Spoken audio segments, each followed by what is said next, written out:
Oi, Colégio Amigo em Tela, turma 2001, professor Jaqueline, dando continuidade ao livro, né? Ao livro 2. Vamos começar a ver posições relativas, que tá lá na página 10, aula 9, tá? Então, nós temos posições relativas no caso de 3 situações. A primeira é de retas. Quando você tem concorrente, quando tem somente um ponto em comum, como 2 retas concorrentes determinam um plano, são coplanares. Lembra o que eu falei de coplanar? Coplanar tem que estar no mesmo plano. Então aqui, ó, eu tenho o plano alfa, tracei 2 retas R e S, elas se encontram no ponto A. Então elas são concorrentes, elas têm um ponto em comum, tá? E além disso, elas são coplanares, por quê? Porque elas estão no mesmo plano, ok? Retas paralelas. Quando não tem ponto em comum, podemos ter 2 possibilidades. Determina um plano ou não determina um plano, tá? Eu botei aqui o exemplo quando ela determina o plano. Quando você tem 2 retas paralelas que não tem ponto em comum, no mesmo plano, elas vão ser coplanares. No outro caso, vai ficar uma reta do lado de fora e uma reta do lado de dentro. Fechou? Retas reversas. 2 retas que não têm ponto em comum, nem determinam um plano. Elas também podem, aí no caso, elas podem ser chamadas de não coplanares. Por quê? Porque uma tá fora, uma tá dentro, tá? Aí tá aqui, ó, a reta R, tá? E eu tenho a reta S. Então, as retas R e S são reversas e não determinam um plano, ou seja, elas não são coplanares, tá? Pessoal, lembrando que essa matéria é só teoria e ela é chatinha pra caramba. Eu não gosto, né? Porque na realidade é bom de matemática é a parte de exercício, de cálculos, né? Aí eu botei aqui uma observação. 2 retas quaisquer que formam ângulos retos, elas podem ser ortogonais quando forem reversas, né? Ou perpendiculares. Para ser perpendicular, tem que ser concorrente com planar. Ela vai se encontrar no ponto, tem que estar no mesmo plano. A reversa, ela não tem ponto em comum e não está no mesmo plano, tá?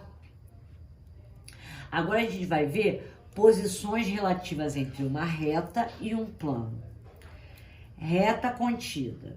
Uma reta contida em um plano tem infinitos pontos em comum com esse plano. Então aqui, ó, a reta está dentro do meu plano. Ou seja, a interseção de R com o plano alfa vai dar a reta R. Você tem infinitos pontos. R está contido em alfa. Nós temos a reta secante ou concorrente. Quando ela tem aqui tem infinitos pontos. Aqui, ó, quando ela tem um único ponto em comum. É que meu desenho, vocês sabem que eu não sou boa de desenho, né? Aí eu botei aqui meu plano alfa, tá a minha reta S, ela só tem esse ponto em comum, tá? O ponto A. Então, a reta S é secante ao plano alfa, onde essa interseção com o plano alfa só tem um ponto A. A gente tem a reta paralela, uma reta que não tem ponto nenhum em comum com o plano, tá vendo? O plano tá aqui e a reta tá lá de fora. Então, ter interseção com alfa dá vazio. E você pode representar paralelo, assim, T é paralela a alfa. Aí nós temos posições relativas entre 2 planos. Secante. 2 planos que têm uma reta em comum. Aqui, ó. Botei o plano alfa e botei o plano beta. Qual é a reta que eles têm em comum? É a reta S. Ou ainda, o ponto P que está nessa reta também é comum aos planos. Então, alfa e beta são secantes. Por quê? A interseção de alfa com beta dá a reta S, tá? Existe um postulado, que é o postulado 7, que diz o seguinte: 2 planos que têm um ponto em comum necessariamente têm uma reta em comum. Observe na figura que quando os planos alfa e beta têm um ponto P em comum, necessariamente tem a reta R em comum. Dessa forma, 2 planos não podem ter um único ponto em comum. Porque aqui no caso, se você traçar a sua reta nesse encontro, eu botei só o ponto P, mas ele vai ter vários pontos aqui, tá?